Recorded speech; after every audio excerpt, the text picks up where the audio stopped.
Gracias a los amables compañeros aquí presentes, los amables oyentes, la Z101, el gobierno de la tarde, la Z101. Fíjense, hoy que es viernes, quiero hablar sobre una situación que se da en la República Dominicana, bueno, que es una tendencia, se puede decir que es regional y hasta mundial, que es la de tratar de no ponerle los nombres o de cambiarle los nombres a determinadas cosas para no ser muy negativo en el momento. Yo recuerdo cuando aquí se creó o se estableció por primera vez la tasa del ITEVIS, ya existía en el ámbito regional, en América Latina, el IVA, que es el impuesto al valor agregado. Y entonces aquí hubo que ponerle un nombre diferente, porque no solo era el escándalo de que se iba a establecer un impuesto de un 6% sobre el valor de los productos, sino porque fue de 6% al principio, sino que si se le ponía IVA, eso iba en su momento a crear una situación grave. Entonces, no, vamos a poner un nombre. Impuesto a la transferencia de bienes. Y luego, para incluir los servicios, se le puso impuesto a la transferencia de bienes industrializados y servicios. Por eso al principio se llamaba ITEVI y luego se llamaba ITEVIS. Ahora, incluso en el intento el ensayo de proyecto de reforma fiscal que hubo recientemente, se está planteando ponerle el nombre correcto, el nombre de impuesto al valor agregado a ese impuesto, lo cual no está mal. Sin embargo, hay algunos teóricos del ámbito tributario que dicen que eso implicaría una mayor ampliación de la base imponible, porque al poner el impuesto al valor agregado, quiere decir que se le cargaría impuesto a todo lo que tenga un valor agregado. Por ejemplo, el caso del arroz. El arroz es un producto agrícola que está libre de impuestos, que está libre de ITEVIS, es un producto de la canasta básica alimenticio, pero tiene valor agregado. Entonces, bueno, si se va a llamar impuesto al valor agregado, automáticamente va a meter arroz, ¿no? Creo que es un deseo de chismear un poco, pero no creo que sea esa la intención del gobierno. Tal vez la intención del gobierno es unificar o homologar el nombre para que se entienda, incluso los organismos internacionales que hacen análisis sobre ese impuesto en todos los países de la región, pues que entonces sepan que ese es el mismo impuesto, o sea, que es el IVA y el ITEVIS es lo mismo, no necesariamente para agregar otros productos a menos que sea de manera específica. Pero ocurre en otros ámbitos. El caso, por ejemplo, de cuando se inventaron el asunto de subsidiar con la tarifa eléctrica o ponerle el programa de reducción de apagones PRA a principios de este siglo para que los barrios pobres tuvieran una tarifa fija. Entonces le cambiaron el nombre a los barrios pobres y le decían barrios carenciados. Entonces cuando se decía los sectores carenciados, bueno, era para referirse a los barrios pobres, a los barrios pobres que no pagan. Pero también en el sector eléctrico se inventaron otro término, que era el término de gestión de demanda. Gestión de demanda, señores, es apagones. Entonces, no, que la gestión de demanda, bueno, esos son los apagones. Cuando el sector eléctrico está aplicando alguna gestión de demanda en determinados sectores o en determinados horarios, lo que está haciendo es aplicando apagones en determinados sectores o en determinados barrios. Pero le ponen otro nombre para que la cosa no se vea.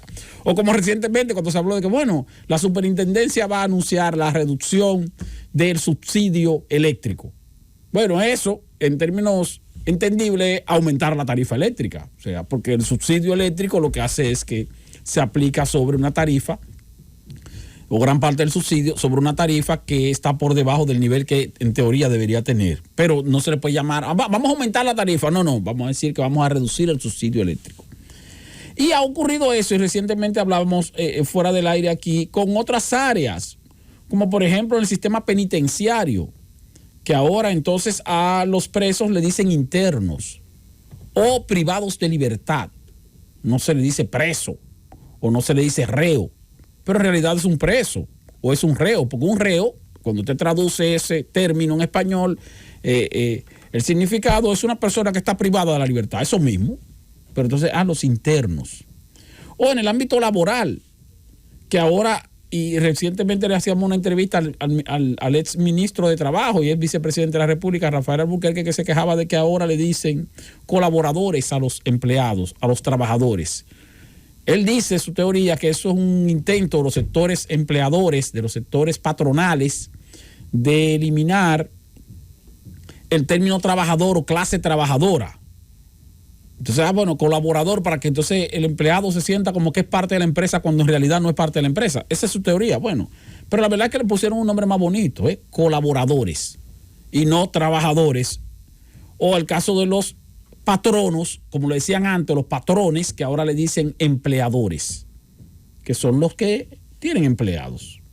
O el caso del propio departamento de recursos humanos, que ahora le llaman departamento de gestión humana de las empresas en los últimos años. Y recientemente tuvimos una entrevista también con un funcionario del sector eléctrico que hasta medio se quejó cuando le dijeron, no, porque mire, usted es recursos humanos. Y yo, no, de gestión humana. Bueno, pero no es lo mismo. Pero se le cambia el nombre. O como aquí que estamos acostumbrados a decirle liquidación al derecho de cesantía. El derecho de cesantía es lo que usted conoce como la liquidación. Te entregaron tu liquidación o te cancelan. Bueno, ese es el derecho de cesantía. O tus prestaciones laborales, que no es tu liquidación ni tu derecho de cesantía, sino la acumulación de otros derechos que te corresponden cuando la empresa prescinde de tus servicios. Cuando te desvinculan. Porque antes se decía cuando te cancelan, o cuando te liquidan, o cuando te botan, o cuando te despiden. Pero ahora se dice desvincular. Entonces tú eres un desvinculado. Entonces cuando te desvinculan, que tú eres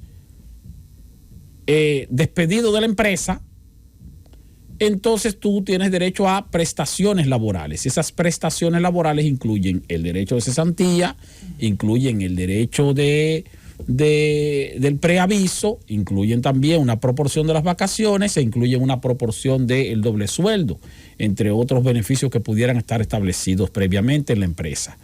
Entonces son prestaciones laborales, no solamente el derecho de cesantía, que en este caso es cuando nosotros vulgarmente decimos que a una persona lo han liquidado.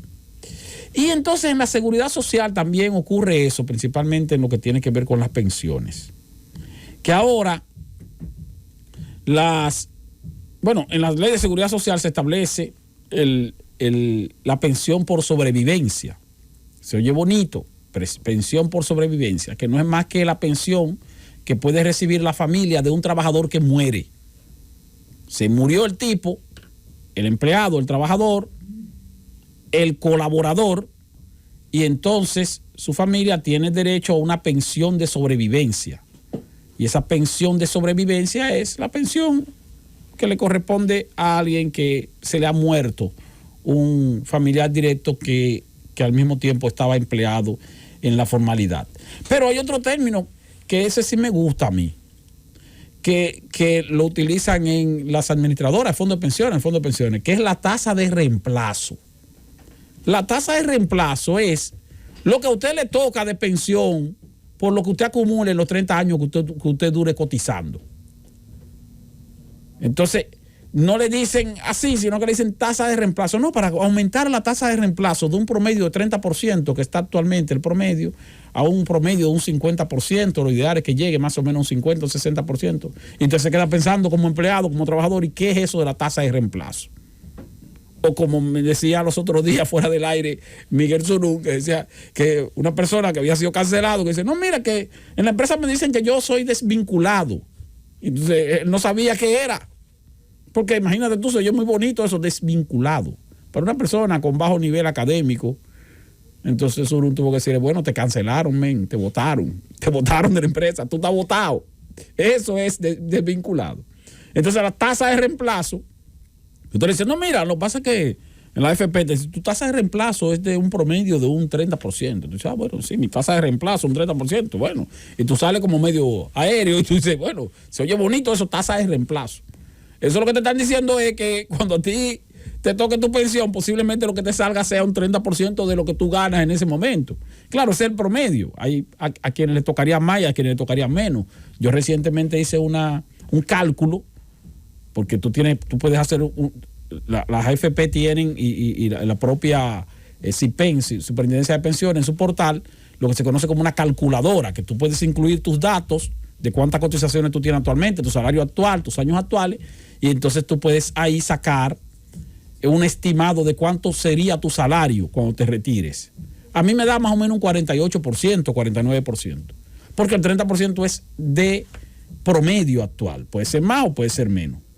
Pero hago referencia a esto, como cómo el propio sistema económico nacional e internacional en diferentes ámbitos se van inventando términos para sustituir otras terminologías que ya conocemos, que pudieran prestarse a crear confusión. Se oye más bonito, pero al mismo tiempo genera más confusión, principalmente en los sectores trabajadores que muchas veces no tienen los niveles académicos o de conocimiento que deberían tener. Francis.